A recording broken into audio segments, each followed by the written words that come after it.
Hello दोस्तों, Mona Lisa Leonardo da Vinci की अमर painting है। इस पेंटिंग में कई रहस्य छुपे हुए हैं। कुछ रहस्य सुलझाए जा चुके हैं, लेकिन हर बार की तरह इस पेंटिंग से कई नई मिस्ट्रीज सामने आ जाती हैं। जहाँ तक यह बात सबको पता है कि इटली के महान चित्रकार लियोनार्डो दा विंची ने मोनालिसा की चर्चित और दुर्लभ पेंटिंग को बनाया था।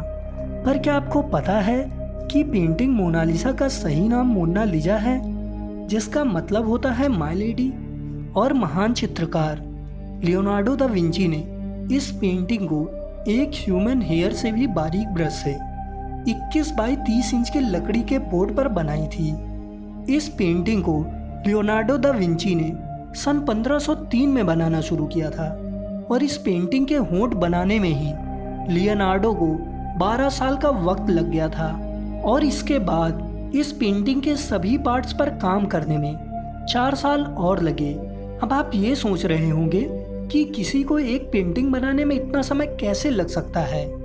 तो जहाँ तक लियोनार्डो दा विंची की बात है, शायद ही वह अपने काम से खुश रहते थे और वे एक छोटे से हिस्से तक को बनाने में पूरा दिन लगा देते थे।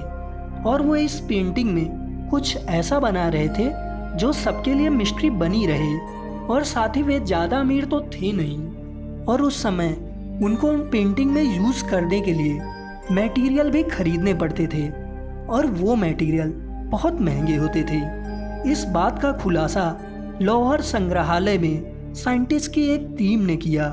उन्होंने मोनालिसा पेंटिंग से कलर का एक टुकड़ा लिया और उसको इलेक्ट्रॉन माइक्रोस्कोप में देखा, जिसमें उनको डिफरेंट टाइप्स की डाई और स्टेन मिली, और साथ ही उनको सीसा, टिन, सैफ्रॉन पिगमेंट की अलग अलग लेयर मिली। और उन्होंने यह भी बताया था कि पेंटिंग को हिस्से के मुताबिक दिन और रात में बनाया गया था। मतलब इल्यूजन इफेक्ट देने के लिए पिक्चर के कुछ हिस्से को दिन में बनाकर सुखाते थे और कुछ हिस्से को लियोनार्डो दा विंची रात में बनाकर सुखाते थे। और उसके बाद ऑयल पेंट्स को सुखाने में भी एक लंबा टाइम लगता था, जिससे इस पेंटिंग को बनाने में इतने दिन लग गए। और मोनालिसा की पेंटिंग पर अभी काम चल ही रहा था कि सन 1519 में लियोनार्डो दा विंची की मौत हो गई, और उनकी मौत की वजह को स्ट्रोक पड़ने को माना जाता है। और इसके साथ ही ये पेंटिंग अधूरी रह गई। लेकिन कोई माहिर से माहिर कलाकार इसे देखकर यह नहीं कह सकता कि यह पेंटिंग अधूरी है। और ये तो रहस्य की अभी शुरुआत है। इसमें कई राज छुपे हुए हैं जो कि हम एक एक करके आपको बताएंगे। लेकिन इससे पहले इस पेंटिंग को बनाने वाले महान चित्रकार लियोनार्डो दा विंची के बारे में थोड़ा जान लेते हैं। 15 अप्रैल 1452 ईस्वी को इटली के फ्लोरेंस प्रदेश के विंची शहर में एक लड़के का जन्म हुआ। इस लड़के का नाम लियोनार्डो रखा गया, और विंची शहर में जन्म लेने के कारण यह बाद में लियोनार्डो दा विंची के नाम से विख्यात हुआ। लियोनार्डो बचपन से ही मल्टी टैलेंटेड थे। लियोनार्डो के गुरु वेरोचियो थे, जो कि एक महान चित्रकार और कला के ज्ञाता थे। अपने गुरु से लियोनार्डो ने पेंटिंग और डिफरेंट टाइप्स के आर्ट्स का ज्ञान प्राप्त किया। और लियोनार्डो दा विंची सिर्फ पेंटिंग में ही नहीं, बल्कि विज्ञान, मूर्तिकला, संगीत में भी निपुण थे, और विज्ञान के विभिन्न क्षेत्रों में उनका काफी योगदान भी रहा है। दोस्तों, अब हम बात करेंगे इस पेंटिंग से जुड़ी कई मिस्ट्रीज के बारे में।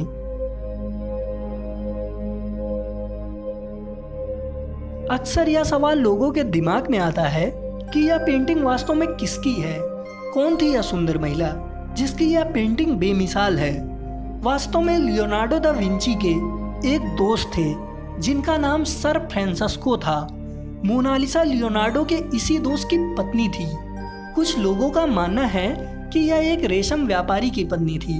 वहीं कुछ लोग ऐसा भी मानते हैं कि लियोनार्डो दा विंची ने खुद को एक महिला के रूप में दर्शाते हुए अपनी ही पेंटिंग को बनाया था।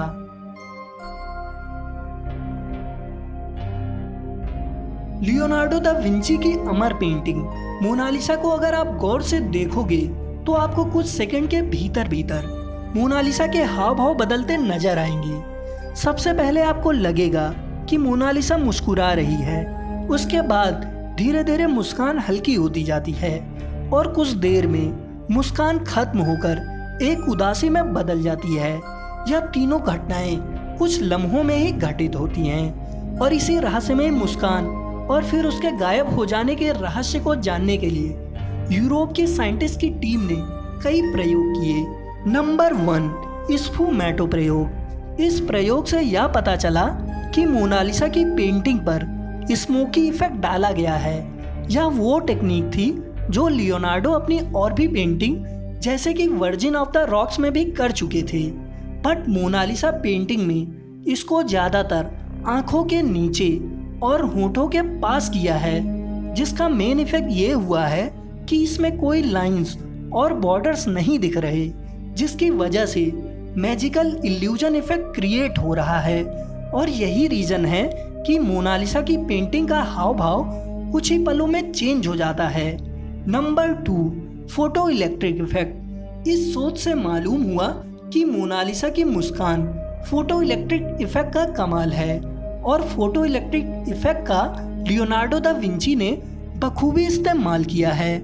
मोनालिसा की पेंटिंग बनाने के लिए चित्रकार लियोनार्डो दा विंची ने अपनी उंगलियों पर रंगों की 40 परतें चढ़ाकर पेंटिंग को अट्रैक्टिव और मिस्टीरियस बनाया है और पेंटिंग पर ग्लो लाने के लिए रंगों का बेहद कलात्मक प्रयोग किया है, जो मोनालिसा के चेहरे के आसपास हल्की रोशनी और शेड पैदा करता है।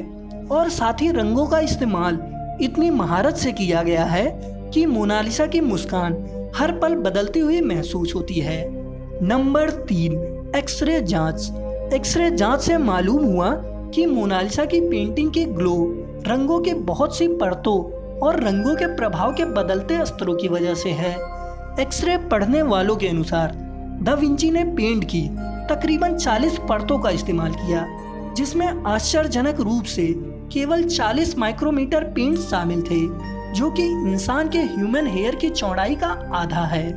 और साथ ही एक्सरे टेक्निक से यह भी खुलासा हुआ कि लियोनार्डो दा विंची ने मोनालिसा के फेस में मैक्रो से लेकर नैनो स्केल तक कलाकारी की है, जो कि उस टाइम में नामुमकिन सी बात थी। दोस्तों, अब हम बात करेंगे कि यह पेंटिंग कैसे फेमस हुई।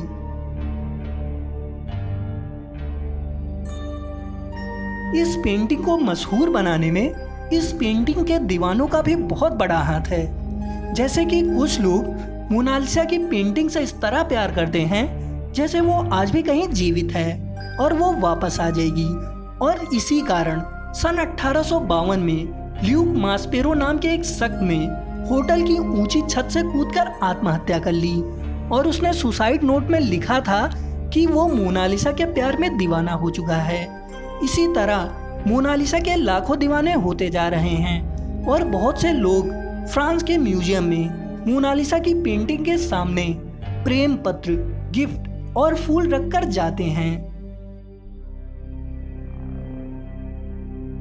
दोस्तों, मोनालिसा की बाईं आंख में इसके निर्माता लियोनार्डो दा विंची ने खुद साइन किए हैं, जैसे सभी पेंटर अपनी पेंटिंग पर करते हैं, लेकिन ये साइन बहुत बारीकी और महारत से किए गए हैं और ये बहुत से गौर करने पर ही दिखाई देते हैं। और एक रिसर्च में यह बात भी सामने आई है कि ये पेंटिंग लियोनार्डो दा विंची ने ऊपर की बाईं साइड से बनाना शुरू किया था और नीचे दाईं साइड पर खत्म किया, जिससे यह पता चलता है कि शायद लियोनार्डो लेफ्ट हैंडर थे, इसीलिए उन्होंने लेफ्ट साइड को चूज किया होगा। मोनालिसा की पेंटिंग सबसे ज्यादा चर्चा में 21 अगस्त 1911 के बाद आई। दरअसल 21 अगस्त 1911 को रिसलिम म्यूजियम में इस पेंटिंग को चुरा लिया गया था और चोरी के शक में उस समय के महान चित्रकार पिकासो से भी काफी पूछताछ की गई थी। और बाद में मालूम हुआ कि इसी म्यूजियम में काम करने वाले एक शख्स विंसेंजो पेरुगिया ने इस पेंटिंग को चुरा लिया था, जिसका कहना था कि यह पेंटिंग इटली की धरोहर है और इसको इटली के म्यूजियम में होना चाहिए। खैर, यह शख्स गिरफ्तार कर लिया गया और पेंटिंग वापस पेरिस के उसी म्यूजियम में लाई गई। जहां से ये चोरी हुई थी। दोस्तों, अगर मोनालिसा पेंटिंग को मिरर के सामने या इसकी दूसरी कॉपी को एक साथ मिलाकर रख दिया जाए तो एक विचित्र आकृति दिखाई देती है, किसी एलियन की तरह। और मोनालिसा की पेंटिंग में एक वाक्य छुपाकर इटालियन भाषा में भी लिखा गया है, द आंसर इज हियर। यह वाक्य ठीक उस जगह पर लिखा है जहां एलियन जैसी आकृति दिखाई देती है। शायद लियोनार्डो किसी रहस्य के बारे में बताना चाहते होंगे, लेकिन इससे पहले उनकी मौत हो गई और यह पेंटिंग अधूरी रह गई।